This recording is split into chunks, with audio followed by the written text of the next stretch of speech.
Hello, everyone. Welcome to Dad's Turn to Talk. My name is Bob. As always, we hope you'd like the video, share it, make a comment, let us know what you think of the show, and wanted to go ahead and let you know that for the topics tonight, we are going to have them timestamped in the description below. So if there's something specific that interests you, you can go ahead and just go to the description. We'll have the chapters, and you'll see the timestamps there so you can watch whatever interests you. Now, I'd like to go ahead and introduce my two co-hosts. First off, I'm going to start with the man that I've known the longest. Josh, how you doing tonight? You want me to lie to you or be honest? Yeah, go ahead and lie to me tonight.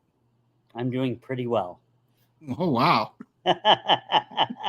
I'm doing good. I'm excited for tonight's show, Bob. I think it's going to be very interesting, and we have a lot to talk about. Yeah, you know, Derek, I mean, I know Josh and I, we've talked to you about how long we've known each other, but I actually went through like some old pictures and video and stuff, and I actually found a video clip of Josh from fourth grade back with his fourth grade teacher. Oh, no. I'd like to go ahead and share that here. He Please. never knew when to quit. Oh. So, yeah, you could see I he did was not causing like trouble. my fourth grade teacher. I did You could not see he was like. causing trouble back then, too. So, He probably wore that outfit. No, I was a good boy. Bobby's the one that would get in trouble. well, I'm Little glad bit. that you're here with us tonight. And now I want to introduce the gentleman who just cannot stop talking about the 49ers. Can't you stop your lips from flapping for 2 little minutes? He is excited about the season. And Derek, how are you doing tonight? That just imitated like 3 of my good friends outside of even you guys. So that was accurate. Luckily, I have a wife who can talk about it all day with me. So I married smart. Hey, there you go. There you So, go. other than that, doing well. Gosh, man, football season is upon us already, isn't it? Yes. That is. Oh, finally. This is good stuff. I mean, not that preseason is exactly the most exciting thing, but I think what's not to love about football? Tomorrow night, preseason games. Yeah, by the time we get this video out there, you're going to have, it'll be the day of games already. So, Dolphins, Falcons, Friday night. Well, okay, let's be a little bit patient. Bob's football season starts at the end of the month. So you have to It does. give it time. Okay? Who do you guys open up against, Bob? Georgia Tech. Ooh, Monday night? No, we opened against them in Ireland on week 0. Oh, that's right. August 23rd. Yeah. So good on you, Well, lad. We've got From LSU Saturday, I on think. Sunday. We have LSU. or That's 2 weeks amazing. from Saturday. So Crazy. I'm We looking forward in the to it. University of Arizona, Josh? Yes. Now in the Big 12. No, you don't. There we go. Really, you're going to start? Frail. Anyway, we'll have some fun with football season this year. And on this show, we are going to be hopefully having a fantasy football contest between the 3 of us, trying to work that out. I will send you guys the link for DraftKings. I know, Josh, you have an account, but I'll send you guys the link for the app so you can get set up. And I figured out how to form a 3-man league so that way we could have some fun on there. nice. That's awesome. All right, gentlemen. Well, let's go ahead and let's get into the show. And we are going to start off by talking about the new show over on Amazon Prime, Batman: The Caped Crusader. This is a show that's executive produced by Jar Jar Abrams and Bruce Timm, who heralded the famed Batman the Animated Series. And from my understanding, originally when this show was pitched, from my understanding, wasn't it supposed to be a continuation of the Batman the Animated Series originally? And then they decided to go a different route. The show's inspired by the 1940s. Mhm. And although none of the characters act like they're from the 1940s. No. No. So But it it's was very supposed to much be- so. The animation style is very much in the style of Batman the Animated Series. So we'll go ahead and we'll get into this show, gentlemen. Why don't you tell me what you thought about it? We're going to start with just general impressions. Derek, let's start with you. What do you think of the show?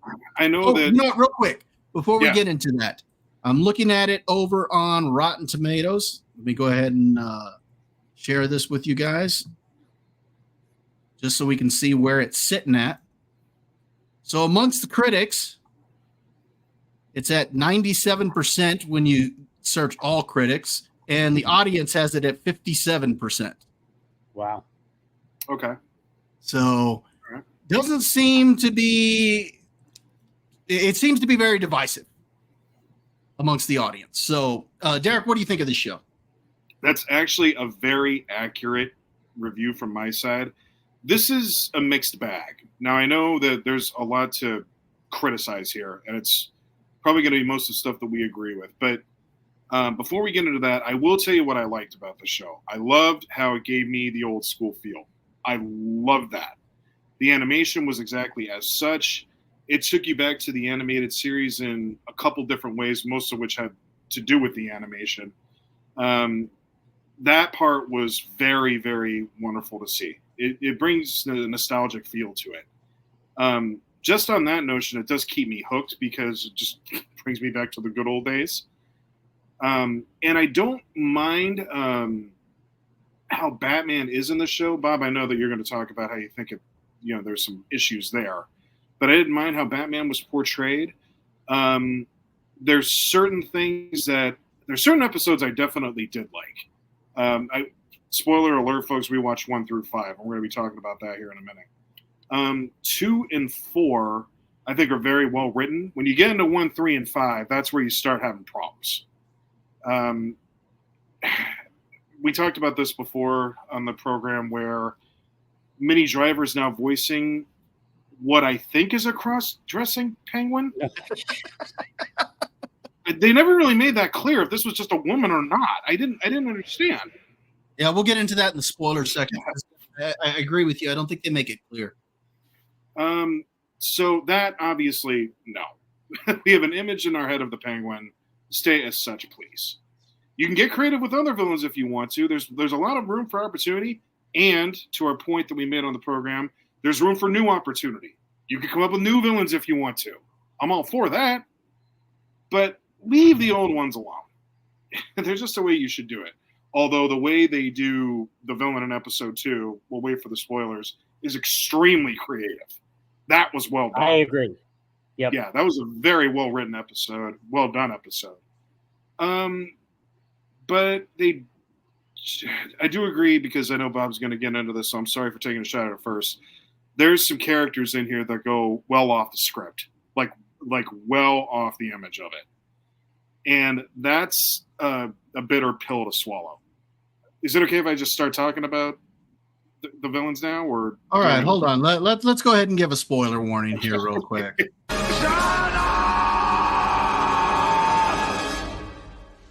Shut up! Shut up! Shut up! I love the first one. Yeah. And then he bows out. So there is our spoiler warning. That is our new spoiler warning. So whenever you see that come up, spoilers are coming. So yeah, okay. So since you obviously want to talk about some of that, Derek, just go ahead. Yeah, I might as well get into it, because it's kind of hard not to with the criticisms that I'm going to make here. So we already talked about the penguin. It's like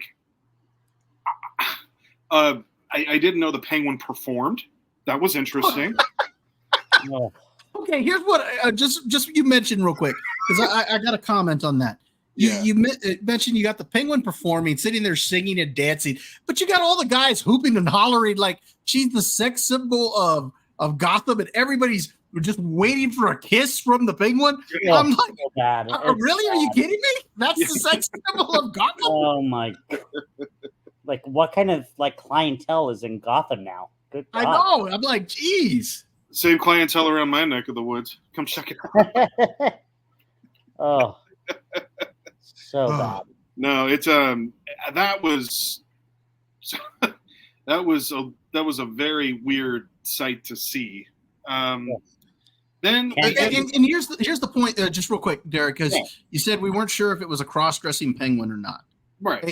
It's hard to know, because the penguin had a couple of kids there, and it seemed like the penguin was their natural mother, but at the same time, the penguin had all these wigs and everything that led you to believe that they were dressing in drag almost, or what?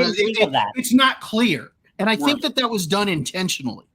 So the ambiguity factor. I think so. Yeah. And I think that takes away from the character.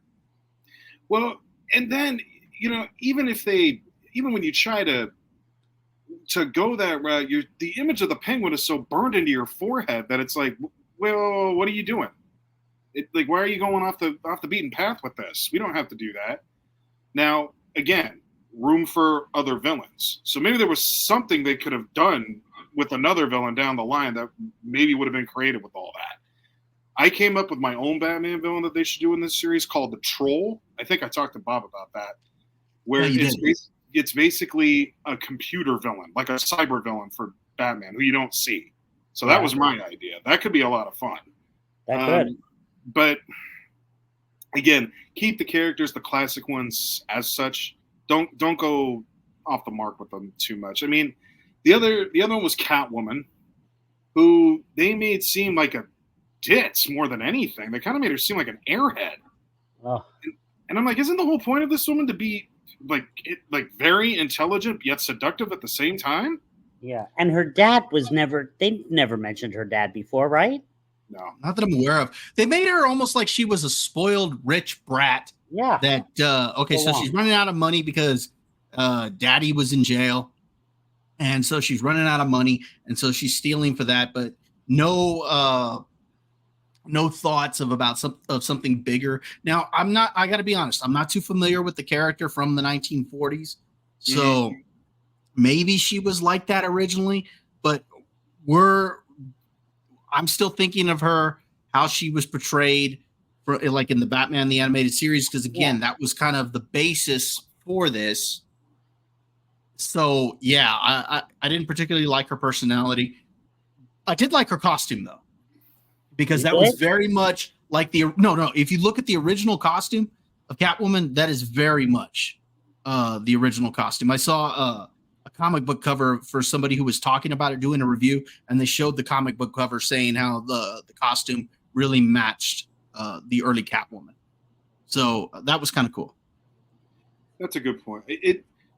This gets to another point, though. I think there are some staple villains that you want to leave alone, but they got a little creative with Clayface, and I didn't mind that. So maybe I gotta watch that one. Yeah, that was episode 2. You didn't see that one? Yeah, I did. That was episode 2? Yes. Yeah. Oh, that was considered Clayface. Okay. That's Clayface. It's like you guys say, I'm thinking of Clayface from the animated series. Oh, my God. Hang up now, Josh. Leave. All right, see ya. Yes, Josh, that was Clayface. In fact, that was the very first Clayface, because there have been several people who have been Clayface. So the actor was the original Clayface, or the name of the character. But the one in the animated series was like a giant, right? Or not a giant, but a like. Well, definitely looked different. Yeah, he was more like a mammoth. Yeah. Yeah. Okay. But that's kind of why I like this one, because it looked more real. It felt more realistic. So that was a great episode. Now he's not like the most well-known villain of all like the Batman stuff. I think if you talk about, you got like I'll call it like your 5 core ones. You got the Joker, the Penguin, Catwoman, the Riddler, maybe Two-Face, if you want to throw all them in there. The rest outside of that, you could probably get creative with. Maybe. You don't think Mr. Freeze top 5? No, maybe not top 5, but yeah, he was right there. Top 10, yes. Right. I mean, because there's a lot of characters you could put there that are like Poison Ivy's also right there. Yep. So I mean, there's several that are kind of leaning into that. But Bane. Yeah. Yeah. The Man Bat. There's all sorts of them you could take a shot at, I think. And Mr. Freeze is so basic enough where you can get creative with them, but the core instance is still the same, right? You're not going to be able to really change that up too much, I don't think. Yeah. So, okay. Harley Quinn, to that point, they did try to go with that. They did try to get creative with that. But that was a mess. That was a bad idea. Take her someplace fancy. Well, and then there's the grown man with the bonnet on in the prison cell. What did she say to him? Like, it's not eating time yet. She basically plays like this psychotic nurse. Didn't even look like her. Didn't even look like her. That was Not that was her. the thing too. It's like, dang, you couldn't go red and black on that one even. You had to really change that up too. Yeah, they had to change everything. Oh, they changed her up in so many ways. Yeah, and so we're talking about your 5 core that you want to leave alone. Well, she wasn't in that 5. That 5 I was mentioning. So, but they created her. The executive producer created it. They changed her. True. I don't have the answer for you on that one. But that's absolutely fair criticism. I think that you guys were agreeing with there, because Batman is Batman, man. Leave it alone. You don't have to get that fancy with stuff. Nope. Or if you want to get creative, create new villains. You have opportunity there. So that was a long-winded way of saying mixed bag. Go ahead, Josh. Tell us what you think. I mean, I was not impressed from the episodes I watched. You guys know me. I'm a diehard Batman fan. Yes, the second episode was great. Derek, when Bob called me when he had watched it, he said, this show is so frustrating. And, he said that first before I even watched it. That's a good word for it. Episode 1 could have been great if they did screw up Penguin. Like, I had no issue with the actual, I thought the episode was good, but I couldn't get the Penguin out of my head. No. Episode 2, was fantastic. Loved the story. Episode 3 and 5, oh my God. I was not a fan of Catwoman's story. Like I said, her, with the dad being in jail, and it's not her. It's not her, like you said. She's very, devious, and she's smart, and she's also sexy, and this was like none of it. And then her maid, who's like, "Oh, I'm heading to the Bahamas. See ya." It's like a brat on Instagram. I'm like, yeah, exactly. And then, the Harley Quinn thing. I mean, Bob, you told me, I was like, I'm watching this. And I'll just go ahead and say it. So Bob calls me, Derek, and he goes, you got to watch episode 5. And I said, okay, is there anything you want to tell me? And he's like, no. He's like, you just got to watch. And I was like, it's the one with Harley Quinn? He's like, yeah. I'm like, what did they do? Make the Joker a woman? And he's like, just watch. What he's forgetting to tell you is that I was laughing almost the whole time and I was just like, oh, wait. Yeah. And Josh was like, is it that bad? I'm like, watch it. Just watch it. I was shocked. The fact that they destroyed her storyline. Like, they created this perfect character in Batman the Animated Series. And what did they do? They destroyed, she literally was Harley Quinn and also a therapist at the same time. That makes no sense. I get what you're saying, Josh. It's something that didn't need updating. I get what you're saying, Josh, because originally she doesn't really become Harley Quinn until she meets the Joker. Right. She falls in love with the Joker. Brings out that side of her. That's right. Yeah, she falls in love, Bob, with the Joker. And it's like I would call it a beautiful chaos between them. And go ahead, Derek. But to be fair, at least from episode 5, she still could be with the Joker. We just haven't seen it yet. Well, no, here's the question, though. At the end of episode 5, did she survive or not? She survived. No, she did. Remember? Didn't she have she called, what's her name? You don't remember the woman was at the restaurant waiting for her, or at the jazz club or whatever. And you're right. You're right. Yeah, she did. Yeah, that's right. Yeah. So you can't ice. You're not going to ice Harley Quinn in 5 episodes, or one would hope not, anyway. Well, okay, I'll tell you in a minute. No, okay. You want to keep her around because you need the Joker in there. That's why. But this version could use some work dramatically. Not good. Good. So, go ahead, Josh. What was I going to say there? Oh, and then some nitpicky things. Was not a fan of Batman's gloves. These little like workout gloves or whatever, or a regular glove. That's not Batman. And then I thought the emblem on the chest was way too small. The ears I were okay with. The Batmobile was okay. I get Project the time period. Runway. Yes, Project. Oh, Oh Make god. it work. But I mean, there were some scenes that I was like, okay, that's really cool. And the way he, would, when he threw the bombs at them and disappeared and did things like that, I thought was cool. Oh, the one that drove me even more crazy, Pennyworth. Not calling him Alfred, but Pennyworth. Oh, And that.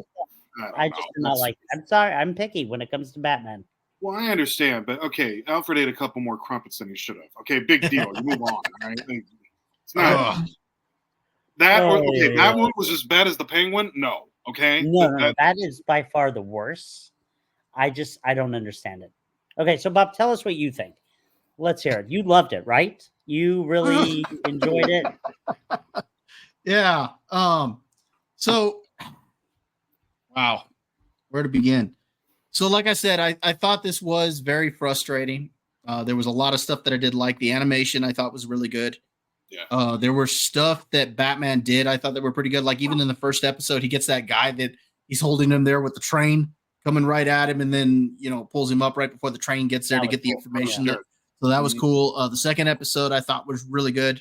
I liked elements of episode 3, but I hated Catwoman's personality. And that's part of the biggest problem that I have with this show are the changes made to a lot of the characters. Sure, there's going to be okay, so we got the gender swap with the Penguin, which we've already talked about. There are a lot of race swapped characters, which honestly, you could tell that they were done just to fill a quota. It wasn't actually done for any story specific reasons. I don't like the look of Detective Montoya. I liked her a lot better. The way she was designed in Batman the Animated Series, also the way she's designed in the comic book, as opposed to this one. One change I was okay with because I actually found out that he was actually like that further in the comic, is making Bullock more of a corrupt cop. I was fine with that because for the animated series, they just made him a hard nose, but still a good cop. But originally he was more of a crooked cop. So I kind of liked that change. Bullock was in the trench coat, right? Yes. And it's funny, I asked that and you could say, how could you not think that? Well, they race swap everyone now. Yeah, no, there's so many characters that are race swapped, but beyond the race and the gender swap and the making certain characters body positive, positivity and whatnot. I was more frustrated with the personality changes. Like Harley Quinn, we've already talked about Harley Quinn. Yeah. Several of the female characters. This is a show that was supposedly inspired by the 1940s, but they are all very modern female characters. So it doesn't fit with the time period that they're going for. And that's fine with me. I mean, it is a cartoon, but if you're going to say that it's inspired by this, that it takes place in this time period, and you don't stick to that, then it kind of pulls you out a little bit. Another problem I had, personality change, was with Harvey Dent. I only have one question. Where is Harvey Dent? And I didn't see the real Harvey Dent anywhere. Harvey Dent in this thing, they make him part of the corruption. You find out early episodes, it seems like he's just this career politician that's just trying to get ahead, and he's willing to do whatever it takes. He's a little bit suave, or he thinks he's a ladies' man. What else? He's evil before he has a chance to be good. Okay, yes. And which is as it goes on, you see, I actually watched the rest of it. So as it goes on, you find out he's actually part of the corruption as well. He knew about a lot of the corruption. He looked the other way. He actually takes money from Rupert Thorne to get his campaign for mayor on track. Not good. And so I had real problems with that. And never at any point do they really present him with having a good side. And by not presenting him with having a good side, it does not explain the moral dilemma that he faces as Two-Face, because he's supposed to be of a dual nature. And it doesn't present that. And that's the whole reason why he flips the coin, because the two sides can't make the decision. It's like, okay, well, whatever it lands on, that's true. You never see him once he becomes Two-Face use the coin, really. It doesn't have like the scarred up side on the coin. I did like the design of Two-Face. I was fine with that, but I didn't like what they did with the couple episodes, because it's at the end of episode 8, he becomes Two-Face, and that leads into episode 9 and 10, which is the story of him being Two-Face, and they kill him off at the end. He gets shot in the back. It makes no sense. Defending Barbara Gordon, because she becomes his lawyer, and she tries to defend him and get him into like a security hospital or something like that. And Rupert Thorne's men try to kidnap him. In fact, it's a Bullock and Flask who kidnap him.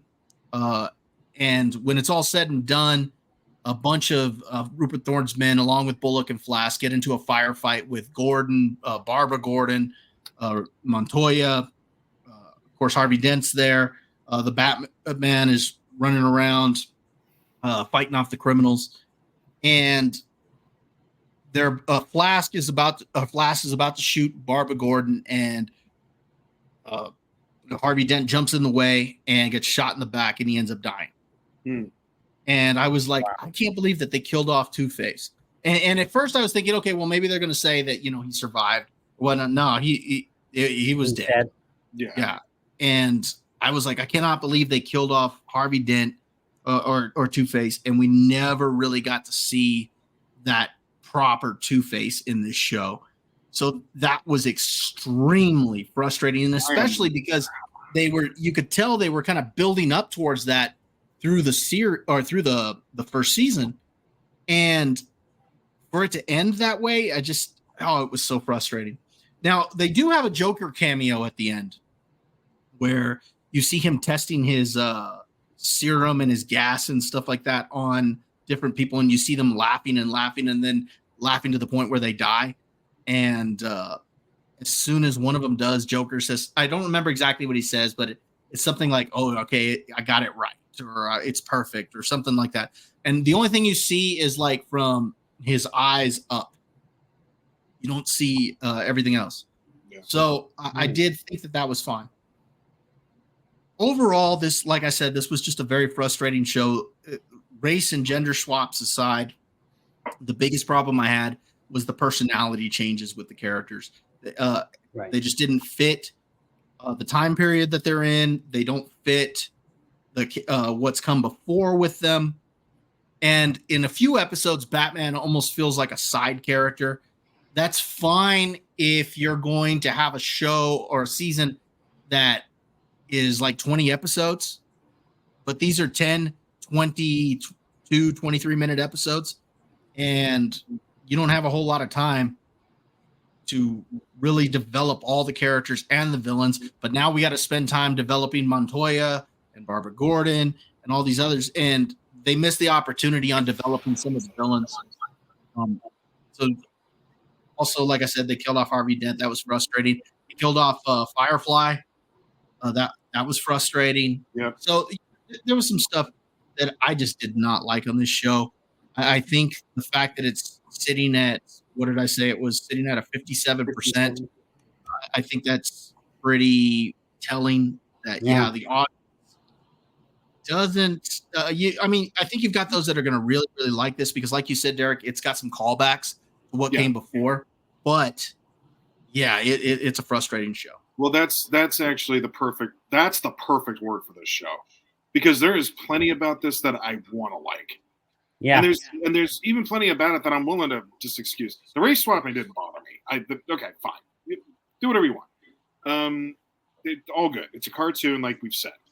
But when you're talking about changing characters and direction of characters that dramatically, like when I see what you're talking about here with Two-Face, I'm going to be very upset, because he's one of my favorite Batman villains, if not my favorite. So that I'm not going to like at all. So that's going to put a real damper on this for me after I get done with it. Yeah, it is very frustrating, because again, like I said, Harvey Dent is.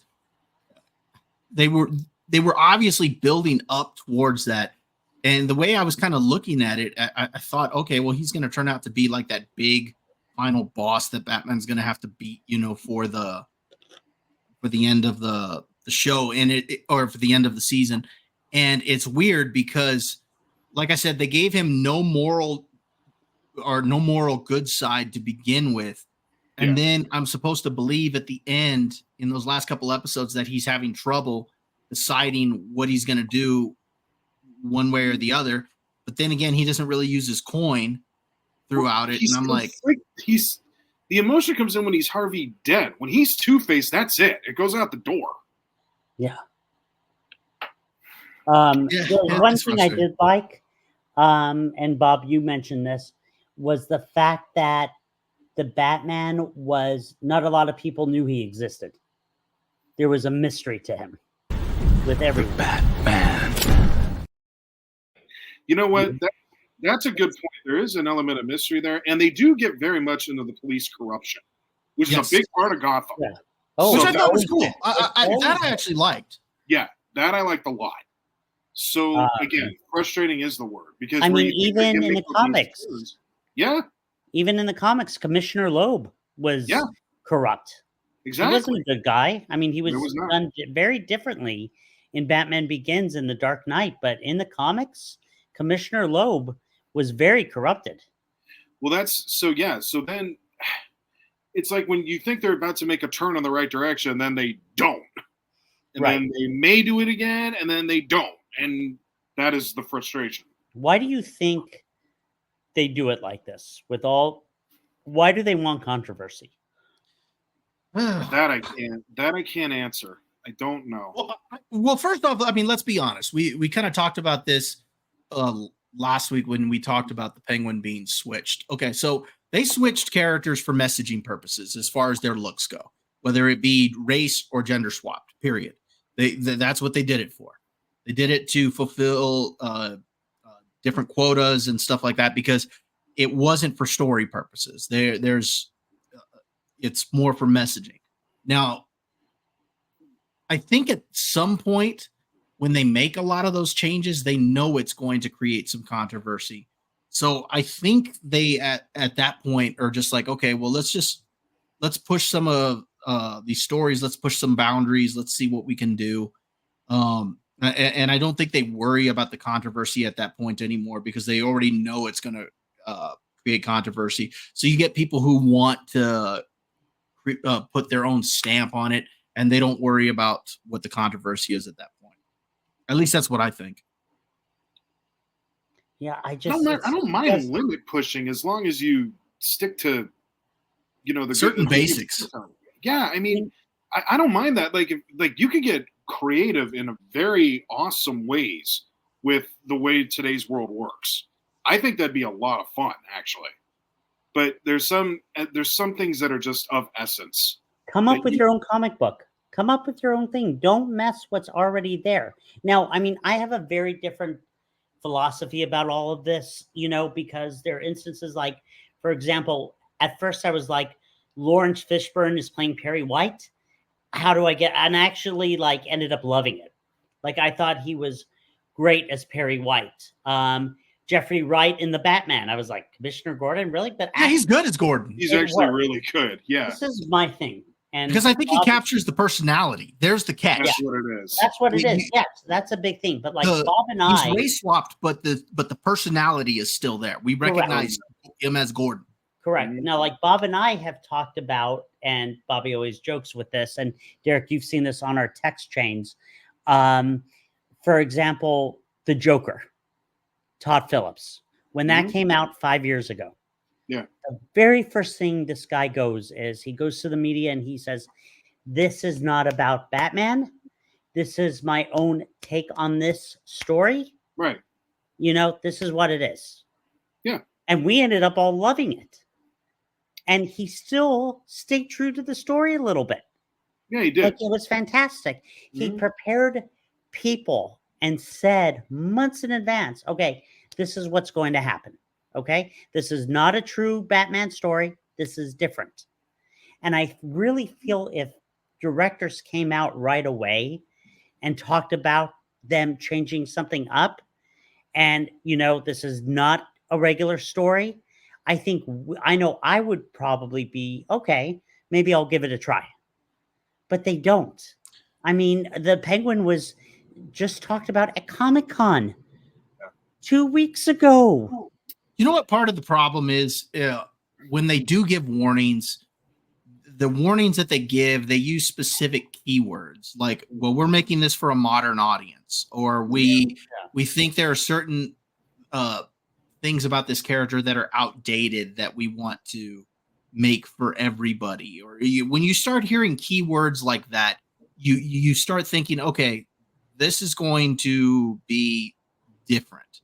Yeah. Because we already know what they think the modern audience is. They don't realize that the modern audience is actually still the same. That there's a reason why movies like Top Gun Maverick or Twisters or some of these stuff that come out that aren't really woke, that people just flock to go see because they just want to go and have good escapist fun. Yeah, that's about to Period. say. Audience. That's what an audience really wants, is an escape.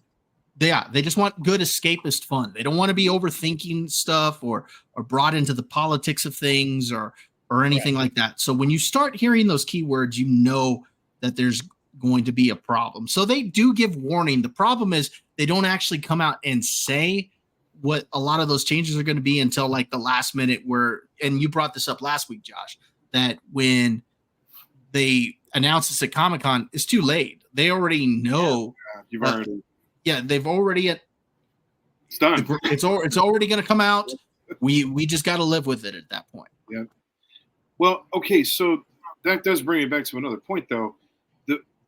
This is where you could easily have some really good stuff with Batman, though, too. Because look, swap out all you want, as long as you get the personality of the characters.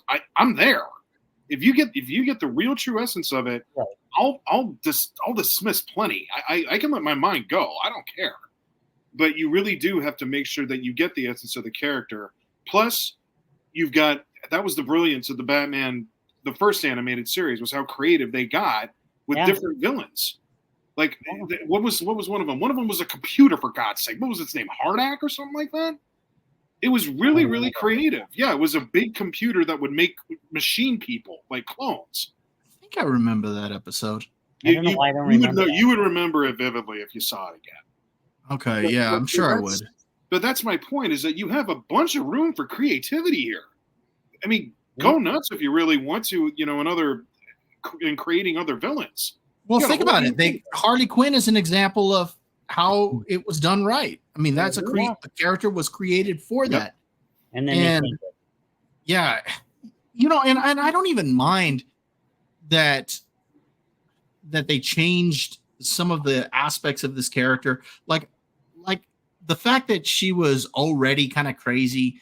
I mean, I wasn't crazy about, but maybe it would have been fine if they later hook her up with the Joker or whatnot, maybe. But it's the way that it was handled to where it's almost like she's going to be right at the Joker's level and not like a hench.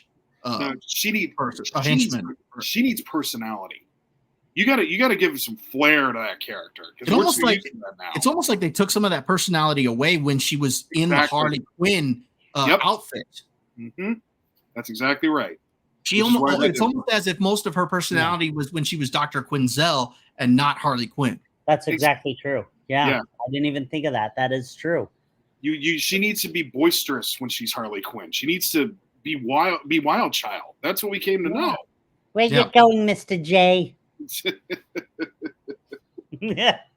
I mean, I was shocked. I was shocked at that. Like Bob was like, Josh just watched 5. Well, what happened? God, knowing what I saw, I wish the Joker had come out as a woman. Ugh. Jeez, that would have been bad. It was storyline too, by the way. The storyline is what suffered. Like, forget the race swap. The storyline sucked.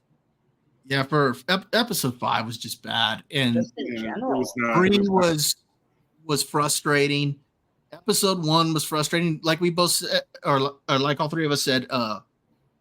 Episode 2 was good. I know you didn't. I know you skipped 4, Josh, but Derek and I both agree for the most part. Episode 4's good. 4 was good. 4 was good.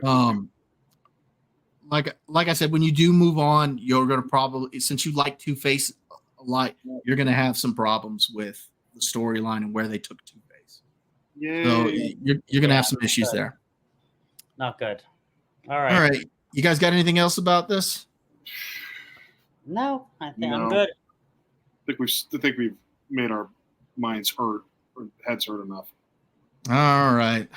So, as we've talked about multiple times on this program, we are wrestling fans. And actually, one of Josh's friends mentioned the idea of us discussing for wrestling what is more important, in-ring work or mic work.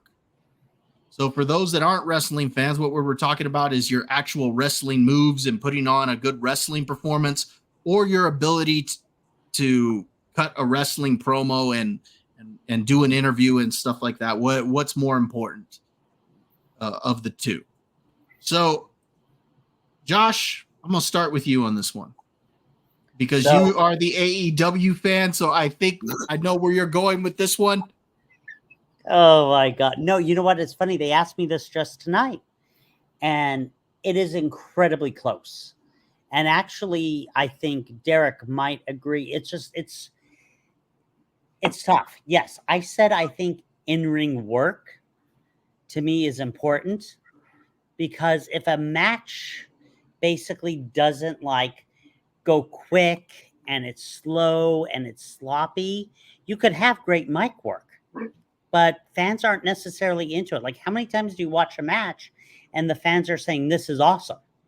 This is awesome. And is it because of 2 350-pound guys just hitting each other? No, it's, when you've gotten the great matches, like, when you had Kenny Omega versus Here we Okada go. in Japan. AEW. Or no, I'm going to mention a ton of other ones. When you had Logan Paul versus LA Knight the other night, was great wrestling. Like, how many times, let's just all be honest, how many times do we sit there, and Derek and I watched many pay-per-views together, did we ever say the main event was match of the night? Not really. Not a lot. No, not a lot. Mm-hmm. Not a lot. We didn't say, oh my God. But yet those, the stars were in the main event. But we never won. We did say a couple times, I think maybe like even back in the day, did we like the Rock and Lesnar match? Maybe we thought that was interesting, but we never was like, oh, Goldberg and Lesnar, that's the match of the night. No. But you may have just made the case as to why mic work. I mean, I'm playing devil's advocate here. You may have just made the case for the mic work too, because you didn't need to have the mic work is important. I do, and it's funny because my friends asked. They said about Hogan, and they said, "Well, he was all mic work," and I said, "No, go watch Hulk Hogan versus the Great Muta." Bob, you've mentioned that match countless times. He could wrestle. In fact, he could wrestle. The other guy who always shocked me was Stone Cold Steve Austin, because I had followed Austin back when he was in World Class Championship Wrestling, when he was in WCW. He could wrestle.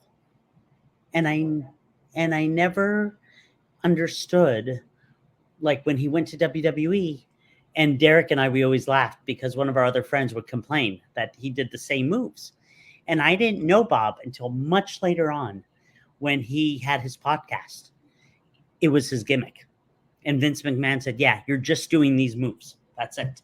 But like Austin could wrestle. And he had the great mic work. So I think mic work is important. And, sometimes maybe it's good to start off with good in-ring work and then transition to having, good mic work. I think AJ Styles has, he's a phenomenal wrestler. Is his mic work 100%? No, but it's gotten better, I think, over the years. But yeah, I think it goes hand in hand. It's very close. Like, I get more excited seeing the fast-paced matches than I do just, the slow, match with the guy. Yes, he has a great gimmick. He can talk and everything. But I also want to see great action in the ring and great storytelling, that way as well. So that's what I think. So which is more important? I'm going to say I still think it's in-ring work. All right, Derek, do me a favor. Tell him why he's wrong.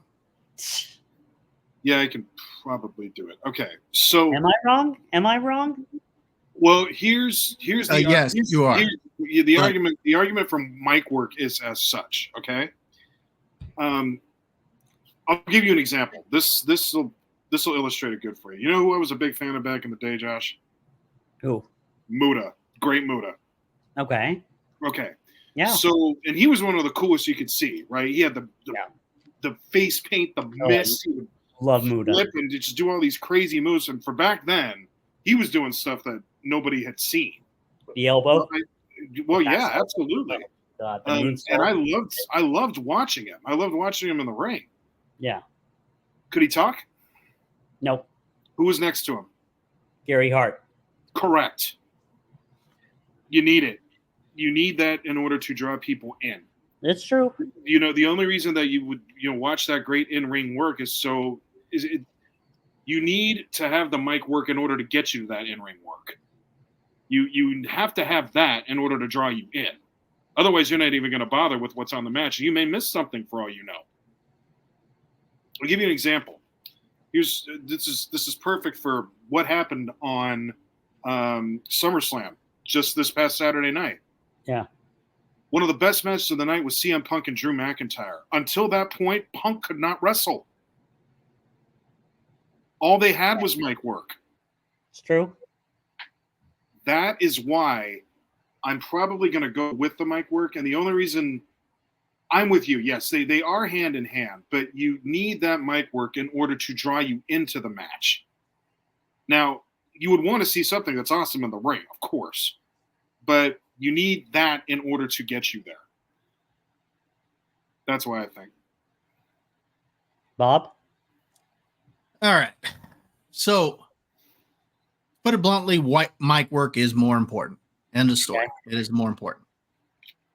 Obviously, you need to be able to have a good match.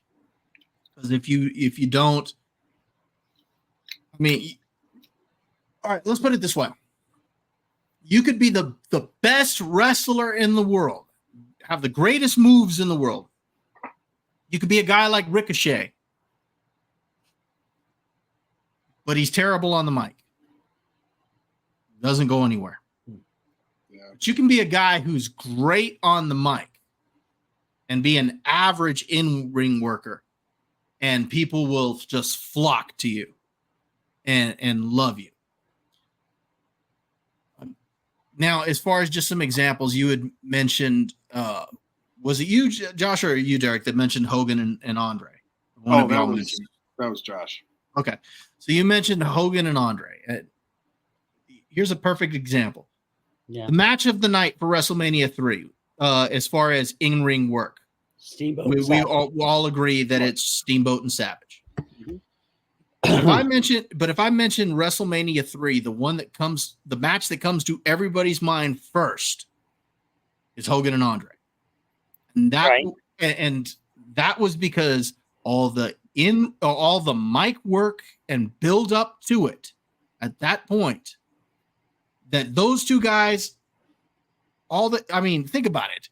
Andre had a moment where he was bear hugging Hogan for 5-6 minutes, and Yeah. nothing happened. Yep. And that crowd was going nuts Right. because all the build up to that point.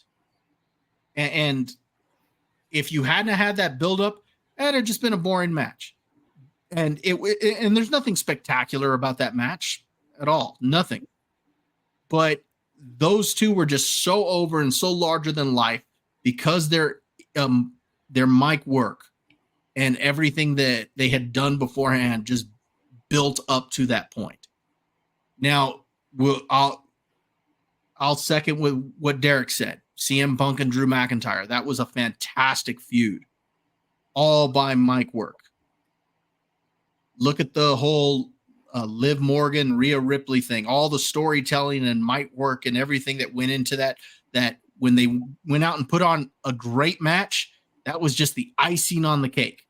That's almost what it is. The great match and the in-ring work becomes the icing on the cake. So Because we have had the cake baked and the foundation and everything already in place because of that mic work. No, I agree with you. I agree with what you're both saying. But then explain Sting versus Hogan for me. Sting never talked for a year. Yeah, but Hogan did. Right, We're but talking form. it was still built up like huge. And Well, Sting when they never got in the thought ring, it how was. good was that match, though, Josh? No, well, I mean, again, but Derek, come on. You and I used to go and we walked out and I would look at you and I'm like, okay, Derek, match of the night. I didn't say, hey, Derek, what about that mic work? You said the same thing to me too. You didn't say, hey, I Josh, know. check I'm out that very mic work. aware. No, No, I we'd be know. like, oh, Malenko and Rey Mysterio, great match of the night. Yeah, but Okay, how many times have I made you laugh with my impressions of mic work? Oh well, yeah, no, but that's why it is so close, in my opinion. Yeah. Like it's not like mic work is number 2 for me, and wrestling is not. It's like 1A and 1B. Like you guys are saying, make a decision on that. I made my decision, but I think they both go hand in hand. You need Well, both yes. of them. Of course. But then I think they do, when people do struggle on the mic, and if they're good wrestlers, they can really try to tell that story in the ring. See, I think they have a lot more trouble if they're not good mic workers. I think if they're good mic workers and they're average in-ring workers, they can make it work. It's fine. It's fine to slow the match down. Perfect example of this is Mick Foley. Yeah. He wasn't exactly the most stellar in-ring worker, but that guy, well, yeah, he came up with 3 different personalities. It was great. But here's Shawn Michaels and Taker. Great mic work, and the match was awesome. Now you're talking about the ones who are able to do both, and that's a very short list. But that's why I say that the match is the icing on the cake. All right, so like for example, if the match has a great build-up and is a good match, yeah, then it is memorable. Yeah. If the match had absolutely no build-up and you get a great match, it's kind of like, oh yeah, that was a pretty good match. I really enjoyed that. I thought that was cool. But the one you're going to keep talking about is the one that had the story. Like Josh, you mentioned just a moment ago saying, well, we talk about, well, this was the match of the night and this one was the match of the night. But if you look at our texting thread, we talk more about the story than we do about the match. It's true. I mean, how much have we talked about just Dominic and Liv lately? Well, no, it's incredibly good. I mean, that was an incredible story. And go and watch that match again.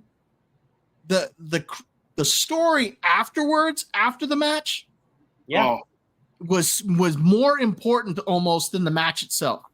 The reaction, I love the story to the makeout. The crowd went nuts. Oh, I know. I love the story. And Dominic, he has done the most amazing thing with his career. Like that, he deserves an A+. Like that guy, I mean, I've been watching this since 1986, you guys. Like I've seen things, and what he's done to come in as the son of Rey Mysterio. I mean, it was during COVID. and he was not great. He was green. Well, And how he built up, and now in one of the biggest feuds, and it's brilliant. It's, he's almost like, in a way, not a modern day Bobby Heenan, but he's got that heat, and he's got that cheap heat at times. You know what I mean? Think about it. The man walks into a ring and starts to talk, and they Boo. boo, and so, and then he's sitting there. Let me talk. I mean, it is so good. The one guy who I really like, I always have said if I ever met him, because he lives here in LA, I would go up to him and I would say, "You have improved so much. I think you should be champ." The Miz. The Miz made his career on the stick. He did, and I feel that guy really never got his true dues because he is so good.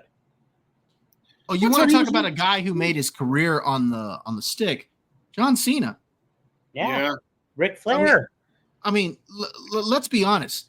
Cena does not get the title put on him 16 times if he's a boring mic worker. No. And because let's agree that he's not the best in-ring worker compared to some of the other champs that we've had, like say a Randy Orton or right. A Shawn Michaels or, Triple H or some of these other guys, but Cena's had the title on him more times. And I'd love for him to see him get it put on him one more time. And this whole idea that people call him the GOAT, I guarantee you that's because of his mic work. Yeah. That's ultimately what has put him over. But the number one mic worker is Ric Flair. Flair has said himself. Now you're. Wait. You don't think Flair? No. Okay, so then forget Hogan? No, Hogan is. Forget The Rock? No, I'd argue that The Rock is the greatest mic worker in the history of WWE. When I watched him come out live, this is an Oakland arena. He came out, and for 5 minutes, the audience would not let him get a word out because they were erupting and would not calm down. The building shook when when the music, oh my God, it was nuts.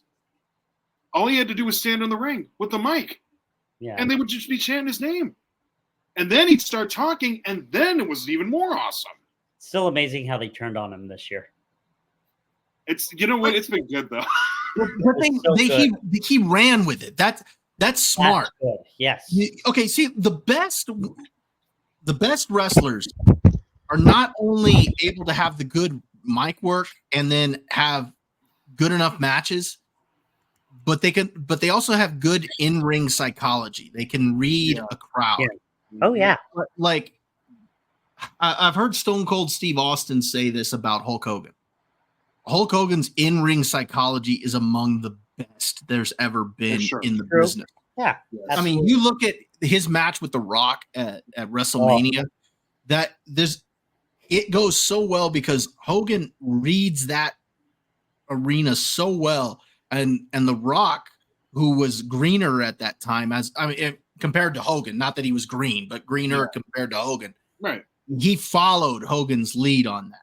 Yeah. And the two of them put on an amazing match, and it's not the most high-flying match. You can see that The Rock actually slows things down because Hogan's like 47, 48 years old at that time.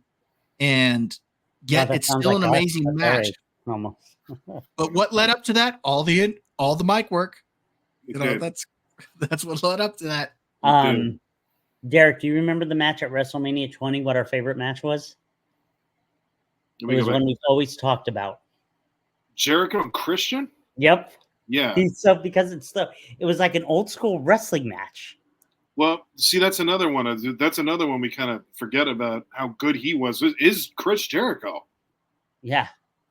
Talk about a guy who could get a stick and roll with it. Oh, he still can. So can Chris. He debuted in WWE against The Rock, for God's sakes. Our first week of college, by the way. I remember that. That was a pop. So that was good. That was fun. so good. Oh. Welcome to Raw is Jericho. Let me take this one step further. Yeah.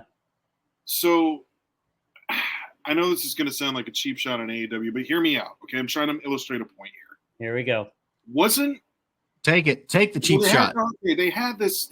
Okay. Will Ospreay and MJF just had this amazing match, right? Yes. Okay. No story behind it. No build up. No. Not a lot of people saw it. Shouldn't everybody have seen that? Yeah. That's where the mic work and the story comes into it. They didn't. And the other thing is that drives me crazy, and you guys will be shocked with AEW. It's like tonight, MJF came out. He was the opening match. Like Tony Khan has this issue with putting the main events in the opening match. You want to like build it up in the middle of the like you want to wait. We're getting into a different conversation about I know. How things are booked. That's a whole other thing. But but you also got to admit MJF is their biggest star right now. I don't care what title he holds. Oh, he is. He's fantastic. Microphone. He's fantastic. Yeah, it's true. Mm-hmm. Yeah, and he can wrestle. Yeah, I know. I know he can wrestle for sure, but people know him because once he gets a microphone in his hand. The one I don't get is Swerve Strickland. I mean, I think I don't get what you see in him. Which one? Swerve? Swerve Strickland. Yeah, I like the belt now. I don't get it. I'll tell you another guy who made his career on the stick was JBL. See? Oh yes. Mm-hmm. JBL. Michael Cole. Oh my coat. But that just goes to show it can make or break you. Yeah. And if it makes you, you can go a long way. He was not. JBL was not a talker until not for a while. He wasn't. No, he was like Justin Hawk Bradshaw, and then he was with Ron Simmons, and that's where he. I would say that's where he took off, but where he excelled was with the limo and the cowboy hat. And... The minute he put that cowboy hat on, and he said he was from New York City. I left that dump of Texas. Like he was the biggest jerk ever. Like in WWE history, he's one of the most underrated villains ever. Yeah, he's fantastic. He's great. Well, I think because he was there in that time with Triple H, and they didn't really I don't know. It was always mixed and everything. And he gave his first heel promo in Texas by saying he was then claiming himself from New York City. Yeah. It was good. Come on, man. That's good stuff. It was hilarious. Good. Wait a minute. JBL's a Hall of Famer, right? Already? When did he go in? I think it was around. I think it was like around the COVID. During COVID. Nobody was in the arena. Okay, that's why it's yeah, because I know Ron Simmons obviously has been in, but all right. Damn. All right, Bobo. All right. Anything else that y'all want to talk about on this? I think Derek and I have proved to you that mic work is better or more important. I think it's both. Well, he never knew when to quit. Oh.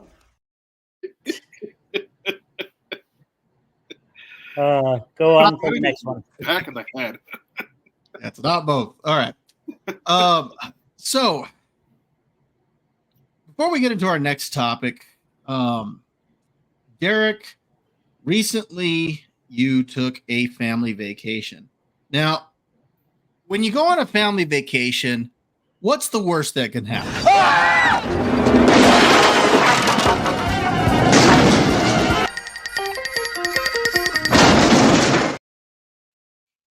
So, hopefully it didn't get as bad as that. I swear I'm like, I know that I feel like there's going to be a vacation clip in here somewhere. And you start. That was funny. Yeah. That is funny. I thank you.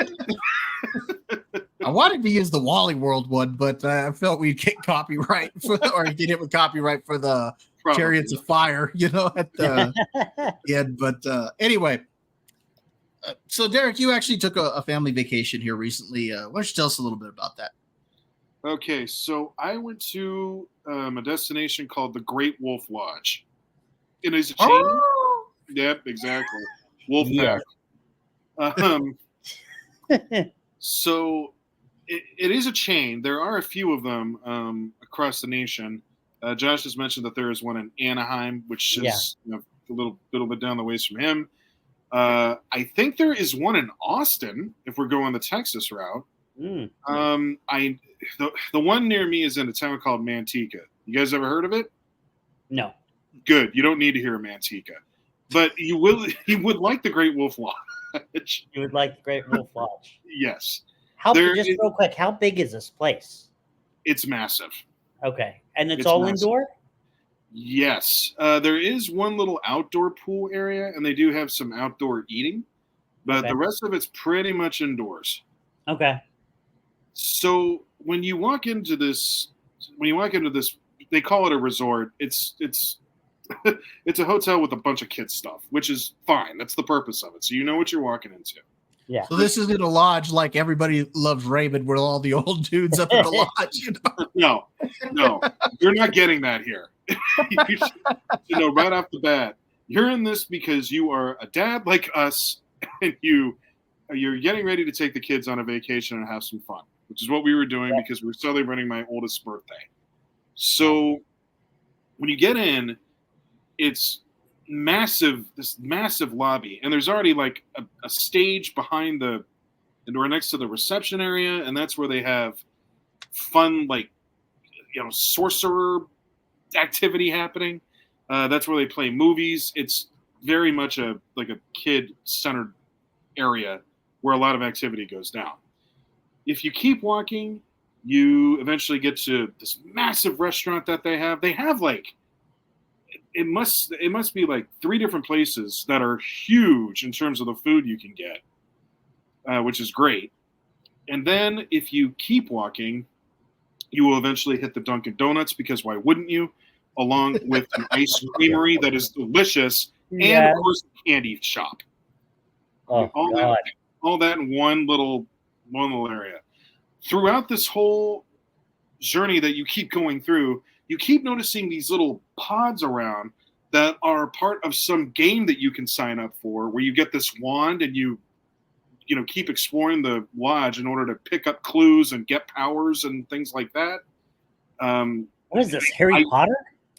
That's what it looked like. Yeah, it looked like Harry Potter with animals. That's what it looked like. Dark times is coming for you, Harry Potter. I didn't play, obviously, but you know he was out there going, Expecto Patronum. He had his wand sitting there. Honey, give me the card. I need more life in my wand. Give it. Come on. I'm about to run out. So then when you keep walking past all the suites, you eventually get to the inside. There's this whole ropes course in the inside of this place that is awesome. It's a lot of fun. But then, while that's all happening up here, on the bottom is a miniature golf course that we also did, also a blast. And if that's not enough for you, there's an arcade over there. Oh my God. So it's a lot of fun, obviously. My kids. And it's a hotel, right? It is a hotel. Yep. How were the rooms? Very nice. Yeah. Very nice. Yep. And then that is when you see the doors to the water park, which is in essence what this place is pretty much centered around. Right. And it's something to see. It's pretty awesome. They've got like 4 or 5 different water slides. They've got an endless river. The lazy river? Yeah, they got one of those. I'd be there all day. They have a family water slide that's obviously not as like bonkers as the other water slide, but you can go down this nice gentle one together if you want to. Then after all that is in one space, then you go to a wave pool, and where my 2 boys had pretty much a blast because they just like getting thrown around like a pinball. And so is the water warm? Yeah, it wasn't bad at all. Nice. And then there's like kind of a little, like a much littler kid area where obviously my son, my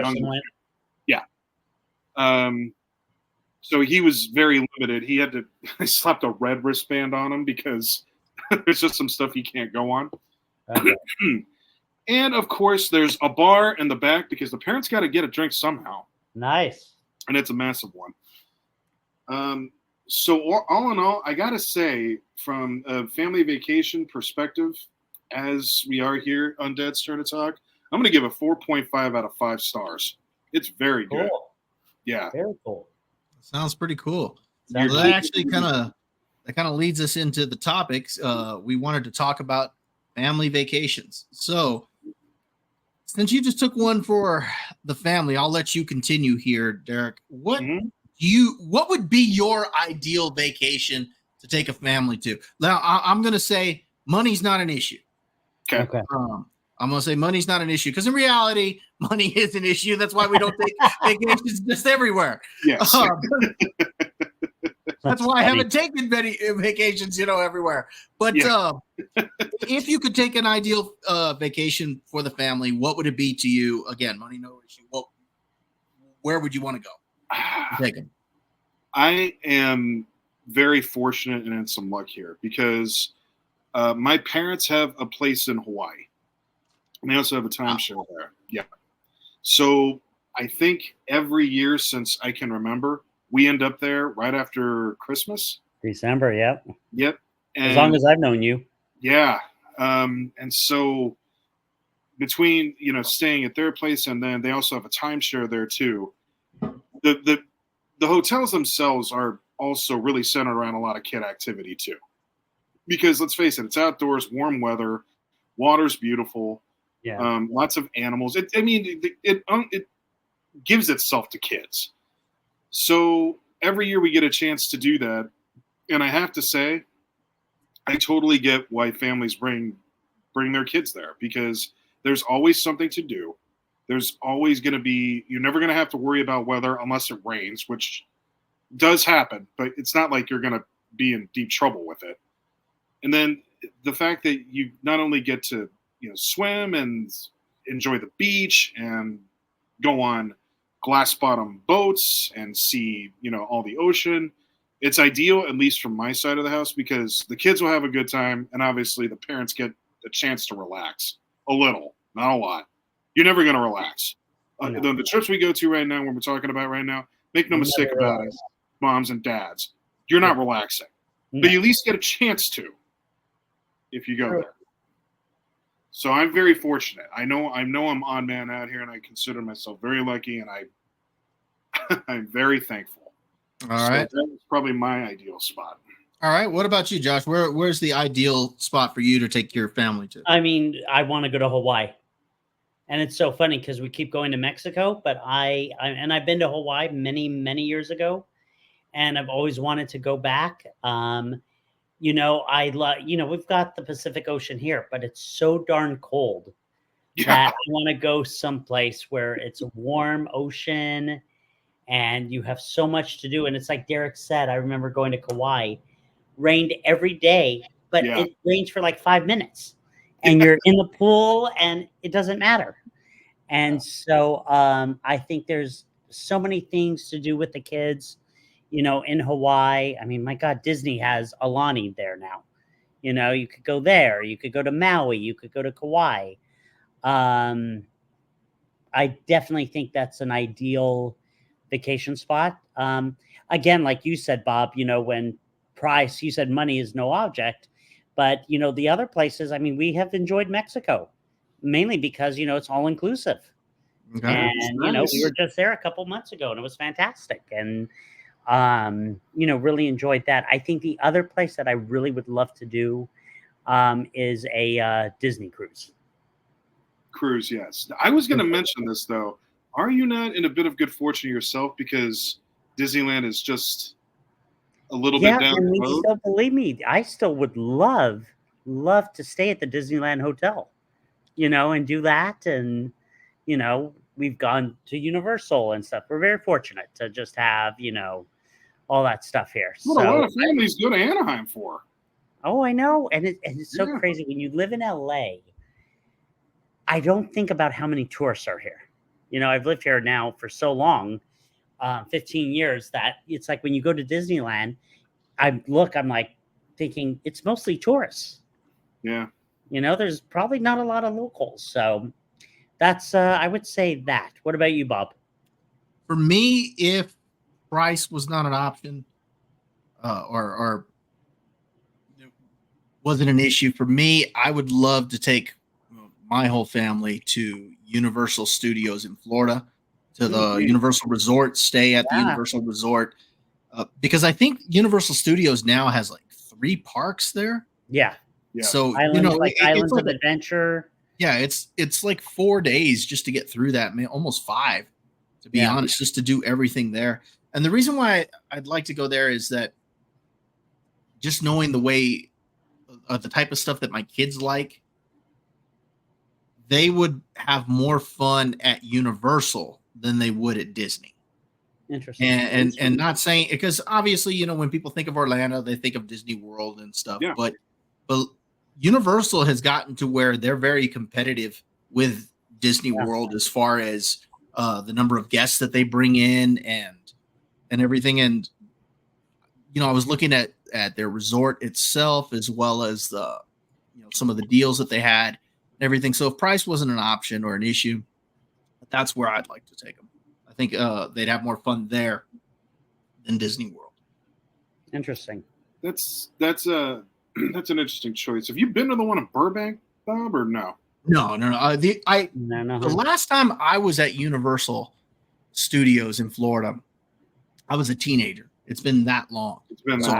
I would love to go back, because all the attractions are different now. Yep. Yeah. None of the stuff that we had there, like when I went there, you had E.T. the ride, you had Back to the Future ride, which the Back to the Future ride was awesome. That was fantastic. Yeah, speaking of Back to the Future, the ride, I actually watched the video from the ride through itself. And it's like somebody had the actual video recorded, and I thought that was pretty cool. And I was like, oh, yeah, I remember how much I liked that. We're going there next week, actually. That what? We're going to Universal next week. Nice. Good deal. But yeah, so you had that. You had the Ghostbusters attraction. You had the Jaws ride. Which was the Ghostbusters attraction? Well, over there it was actually a show that they did, and they would come out and bust the ghosts and stuff like that. And you would go into the firehouse, and then from there you go into a theater, and that was cool. And then they had the earthquake ride, which was pretty cool. The King Kong ride, and all that. So there was some stuff that was pretty cool during that, but it's completely different now, because now you've got the Wizarding World of Harry Potter and it's very cool, and all of that stuff. So I think it'd be a lot more fun now, especially with older kids and stuff like that. So I think that would be really cool. But oh man, that kind of leads into Florida. Sorry, Bob. No. I was going to say that kind of leads into the next segment, as in, what is the ideal vacation for adults? This would just be you and the significant other. So where would you like to go? Josh, I'm going to start with you. What's your ideal vacation? Bora Bora. Really? Oh my God. Are you kidding? To go there and, stay in one of those huts on the water. I mean, come on. You can't get much more romantic than that, and fantastic food. I've always wanted to. I mean, Lisa's known that. I've always wanted to go there. It's far, obviously, and hopefully one day we'll get there. But yeah, clear waters, crystal clear waters.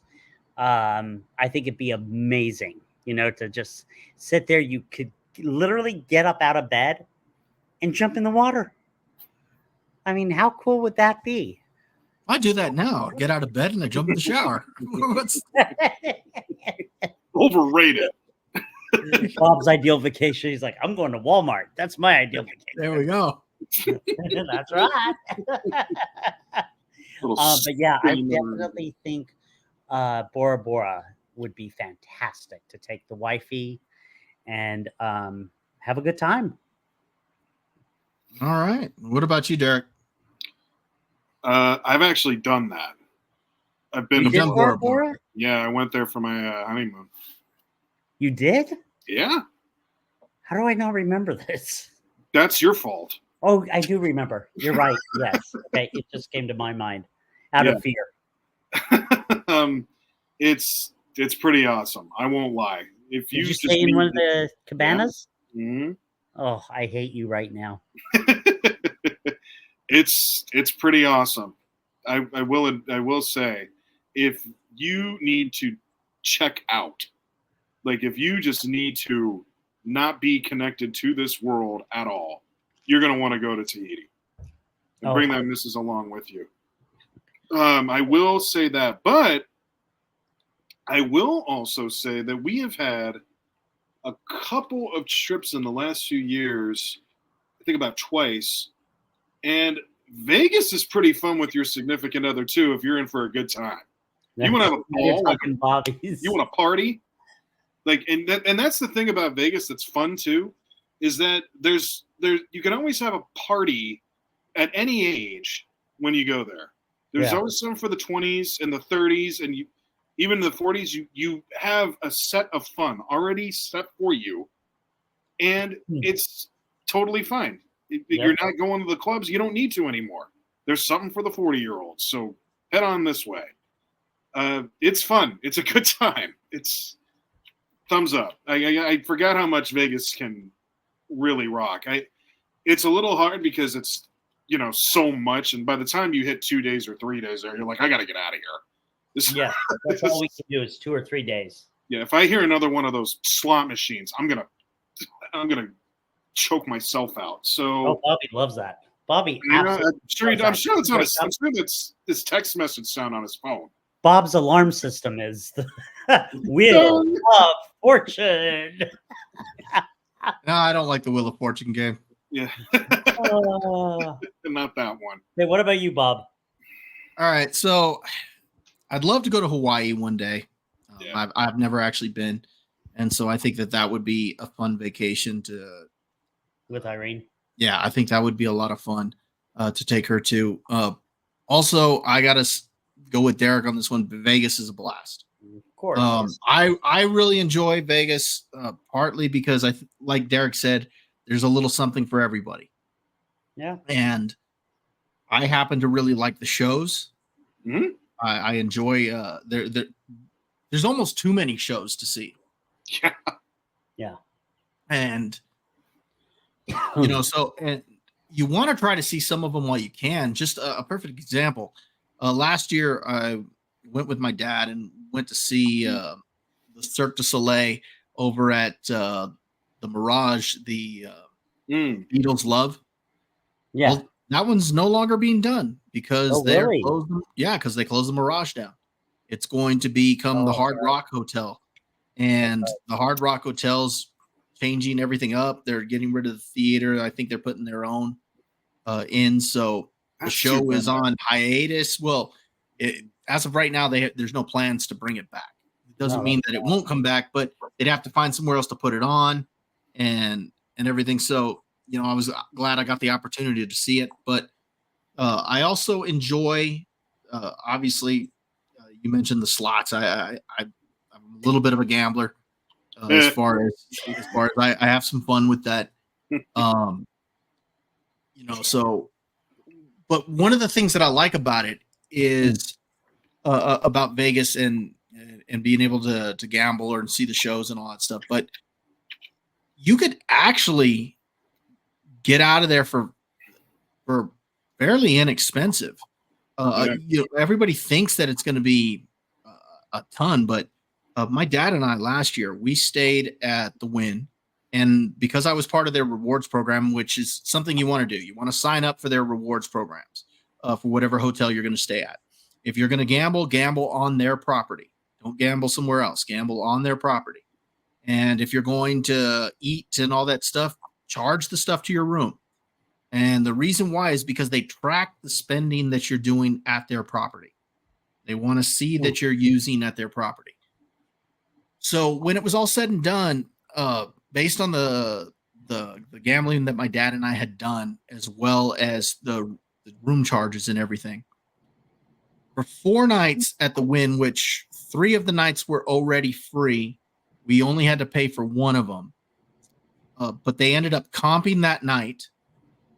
They comped all of the food except 1 meal. Holy smokes. The only thing we paid for was 2 nights of an upgrade fee because we upgraded to a higher floor, and we paid the resort fee for all 4 nights. Was that the first time your dad was there? Yeah, this was last year when I went with my dad. So for No, but total, that's the first time he's been there? oh yeah, the first time. Wow. So total for 4 nights at the Wynn, which is a 5-star resort. Again, all of the meals and everything, $217. Dang. And That is nothing. and then to top it off, gambling wise, my dad walked out having broken even, and I came out having made $3,000. So everybody out there, Bobby is rich. So if you need some money, call him. He never knew when to quit.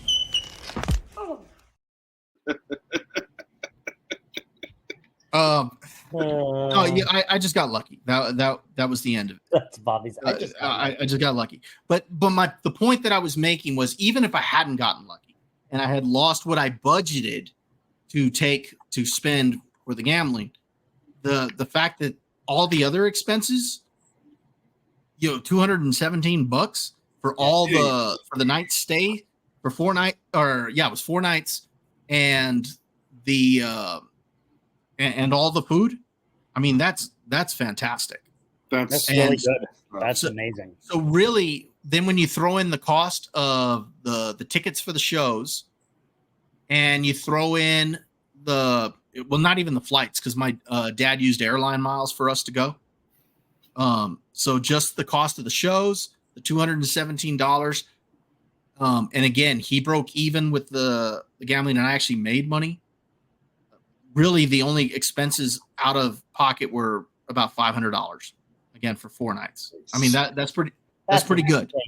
Yeah, that's good. I mean, that's pretty good. So that's what I like about it, is that it's a pretty good.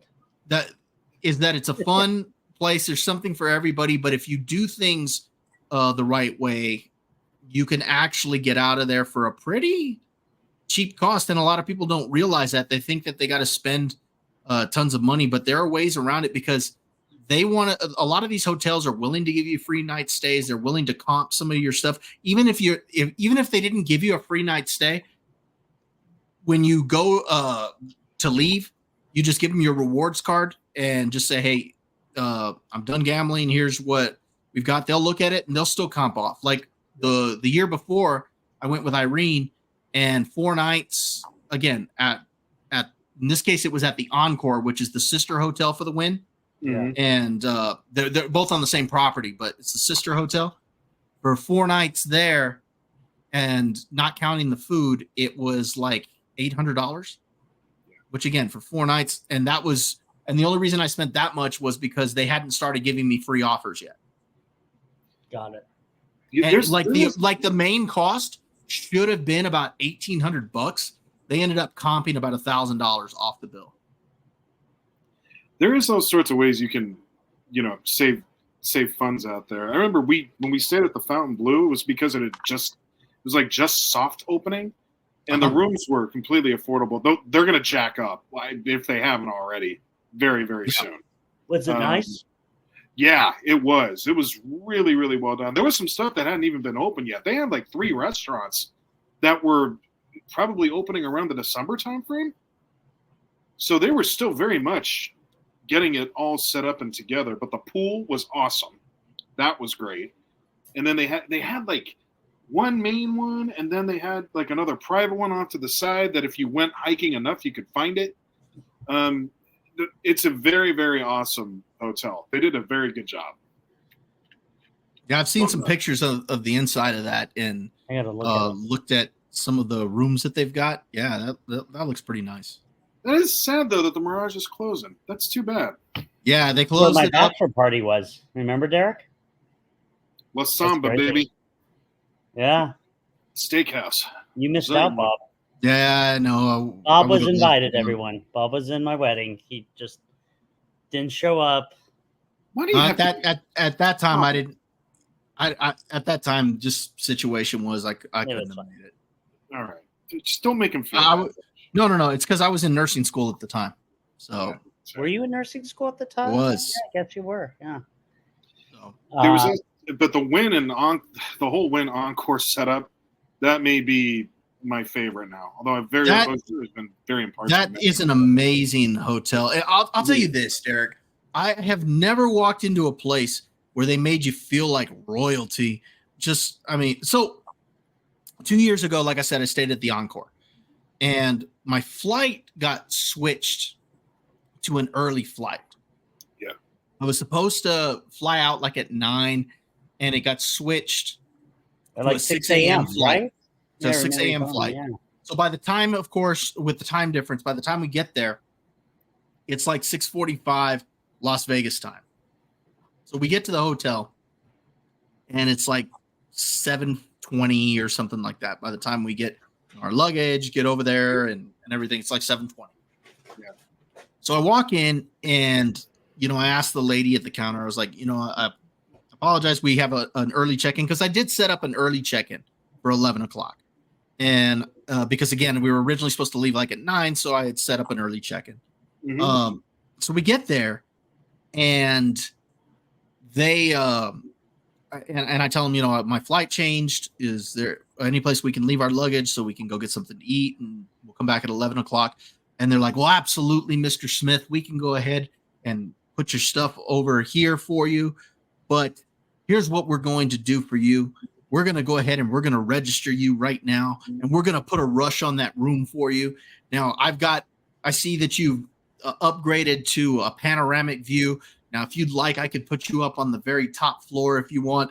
And I mean, they were just going all out. My eyes just got this big because they were just treating us. Yeah, they were just treating you so well. And the thing was, it wasn't just like that one day. Anytime I've stayed there or gone to one of their restaurants or interacted with anybody at that resort, whether it be the Encore side or the Wynn side, they were always extremely nice, treated you very well. And it's like we went to one of the steakhouses that they have there, the SW Steakhouse, and you so much as drink just a little bit of your water, and they're already there filling it back up.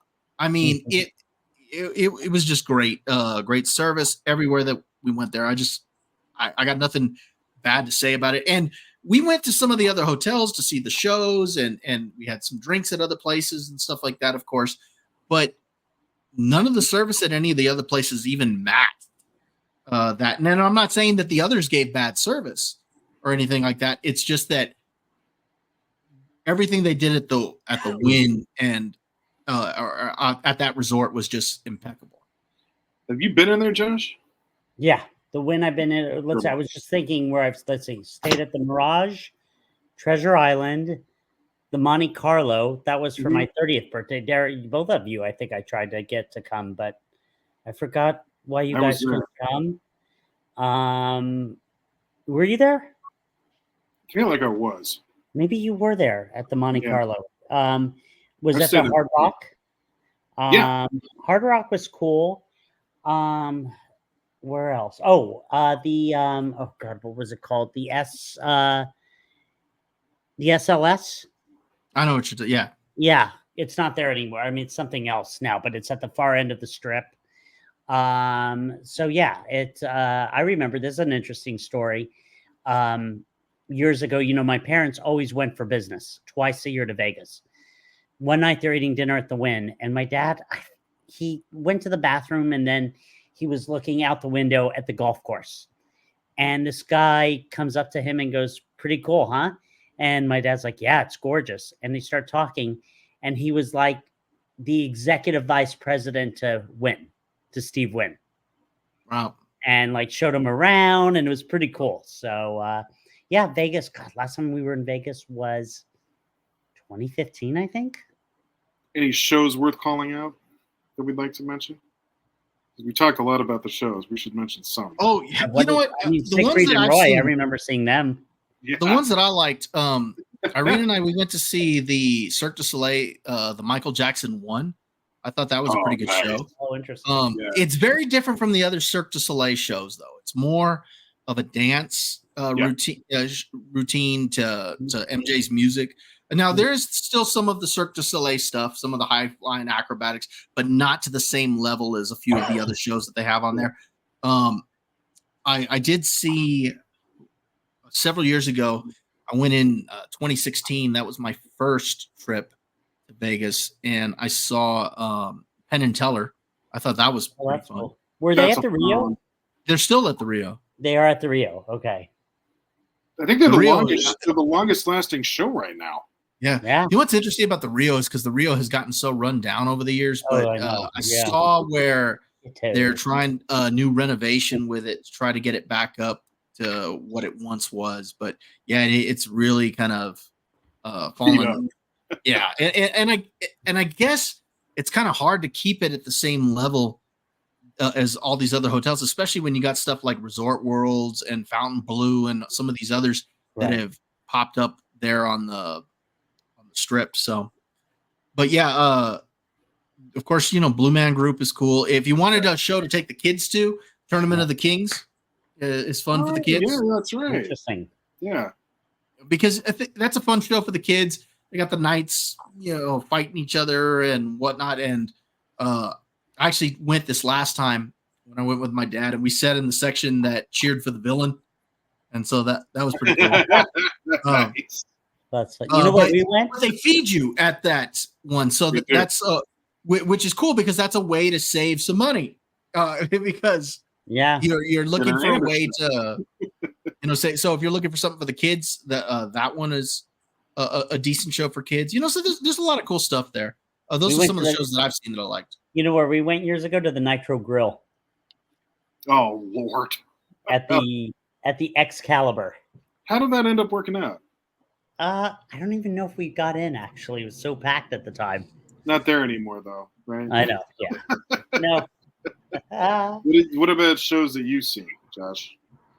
God, honestly, I haven't seen a lot. We saw Siegfried and Roy back in the day, which was cool. God, what else did we see? I don't remember seeing a lot of shows. God, honestly, I can't remember. I think that's really the only one that we saw. It was interesting because Vegas, I remember going very young, and I think we stayed at like the Las Vegas Hilton. I mean, this was back in the 80s. Way back when. And and we saw like Circus. Went to Circus. And then after that, it was like, I don't think I went back until like college. And that's when we, went back quite a bit. But I don't remember because we didn't see a show that, oh no, well, we saw, you know what we saw? We saw Kevin James. And Ray Romano, right? And Ray Romano at the, where was that at? I can't remember. Probably at MGM. Oh, that would I make was sense if it was blindfolded there. and got thrown into a wall by Joel. No, the reason why I'm saying it was probably MGM is because that's where what's the name of the actor who plays Robert on Everybody Loves Raymond? Brad Garrett. But Yeah, yes. because his comedy club is at MGM. Okay, then maybe it was. Or, I thought we went to. I feel like I've been to MGM at Brad Garrett's comedy club, but was it with you guys or it might have been with Lisa? I can't remember. What else did we see? I think that was it. I think those were the from what I remember. But yeah, Vegas is cool. Vegas, but I can only take it for a couple days. I'm not a big gambler. I like blackjack. At some point, the body just isn't made for that much. Yeah. Like stimulation at all times. Yeah, 4 days is good for me. Yeah. But I like to pace myself. I enjoy myself while I'm there. So For as much as what I'd love to do the next time that I go is book a spa date at one of the at the spa there at the Wynn of the Encore and get like a couples massage and stuff like that. I think that would be really cool. I will say this: Fountain Blue Spa, dear Lord. Oh yeah. Yes, it's unreal. You will spend money. It is not cheap, but you will remember where that money went. Oh For yeah, I sure. was looking at the prices on some of these massages and stuff like that in the spas, and they're Yeah. expensive. They But are. They're so but I see nothing but great reviews. Yeah. It's they had a snow shower in this spa. Oh, that's awesome. You walk in and you press this button and the fake snow just starts pouring down on you. Oh, that's nice. Yeah. Oh my god. I so good. did my first cold plunge at that spa. That wasn't fun. Oh god. That's gonna be insane. I don't know if I could do it. You get in there for about 3 minutes and that's about all the body can take. It's so good for you though. I know, but they even said like don't stay in there any longer than 3 minutes. It's just not a good idea. You know what's funny? If we knew about that, I could picture Bobby playing the scene from Batman and Robin. You're not sending me to the cooler. Oh, You always gotta come in there with that unnecessary joke, yeah. right? What Ugh. else? Anything else? Do we have anything? You're not moderating. I know, right? No. You had Do we your- have anything else? Do we have anything else? No, anything else you guys want to talk about on ideal vacations for adults? For Go to adults? Hawaii, Bob. Yeah, you Yeah, need to go I'd to like Hawaii. I do want to go there. I would It's- love to just travel, and go around. Like, there's so many places, even with, like, first of all, I've never been to Europe. I would Oh, love to man. do that. Europe's Get to great. London, dude. I would love to go to Japan. I've always had that interest in Oh yeah. checking to see like what that is. And then even in the US, I've been to like, Boston and New York, obviously, but like I've never been to like South Carolina I've heard or, good things about South Carolina. or Chicago. I've only been at Oh, O'Hare. it's awesome. Chicago's a great town. Like I want to, or even back to where my mom was from is Detroit. You know where else I'd really like to go? Huh. I'd like to go to a New York Jets game or a I Buffalo bet. Bills game Yeah, I bet. or a Patriots game. Yeah, I'd like Yeah. to go to any one of those. I think I To would hell with too. Miami. Who needs I that? would too. And watch the Dolphins crush them. That's not going to happen. yeah. That's But, all right. maybe against the Pats. You may get that one. Congratulations. Or those, Maybe. you know what? It'll depend on what time of the year they go up to New England. That's a good Yeah. point. I can't remember if you play them early or what do you guys play? Like one early and then one late? That's usually how it is. Yeah. Can I go off topic for 1 second? no. Go ahead. I was very sad last week. The greatest band in the world, Aerosmith, retired. Poor Steven Tyler fractured his larynx and can never sing again. Yeah, I saw that. So that was a big bummer for me. We were supposed to go see them in concert in December, actually 2 years in a row, and they canceled. Well, yeah. So, end of an How do you era. fracture that? I can't figure it out, to be honest with you. I'm like, how do you? I guess just the years of singing. It's the only thing I can think of. Yeah, well, eventually this stuff gives out.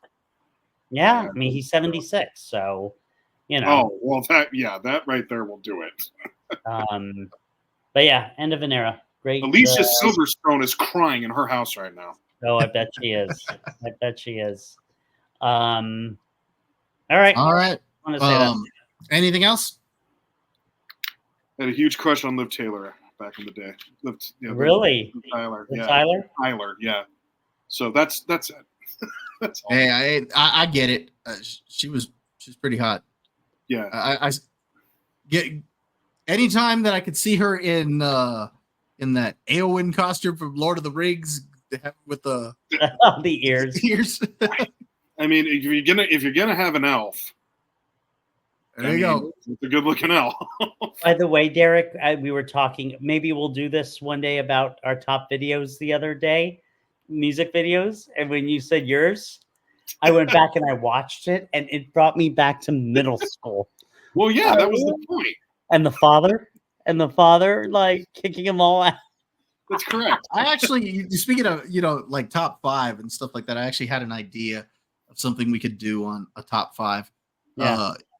That would be our top 5 of things we could bring back. And, Oh, that yeah, is that's a good good. idea. and I don't mean like, you know, I mean, it could be, I guess like anything, but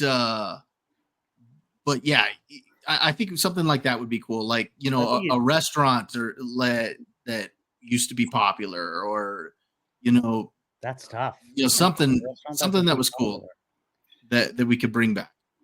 Chia pets. Chia pets. Oh my god! Saturday morning cartoons. That would be. Yes. That'd be a fun one too. Look That'd how be a excited really you good both got with that. Derek got really excited. Like, could you imagine? It's a waking huge up part of and- my existence when I was a young man. Oh, Smurfs, Alvin and the Chipmunks, He-Man. Notice the first one he lists is the Smurfs. Yes, love the out of Smurfs. all of them, that one. I don't You care. go with Transformers.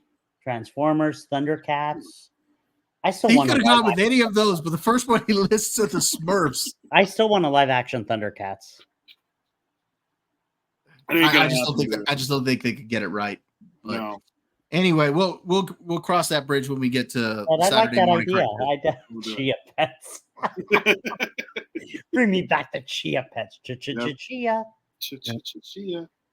All right. There's a lot. Where can we find you guys on social media? Go ahead, Josh. You can find me on Facebook, Instagram, TikTok, and LinkedIn. I am known as the family man of the Valley. I'm a realtor here in Southern California.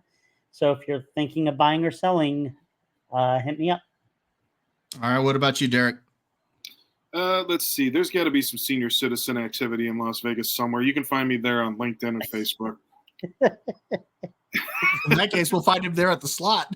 Exactly. He'll be at the slot. What about you, Bobo? You can find me over on YouTube. You can find me on Critic List. You can find me on X. We'll have the links to our social media in the description below. Again, a reminder that will find everything timestamped in the description below. Gentlemen, great show tonight. Enjoyed talking with y'all. I hope you guys have a great night and enjoy the rest of your week. All right. Be good, guys. All right, All right, later. we'll talk to you later. Later. Okay, bye.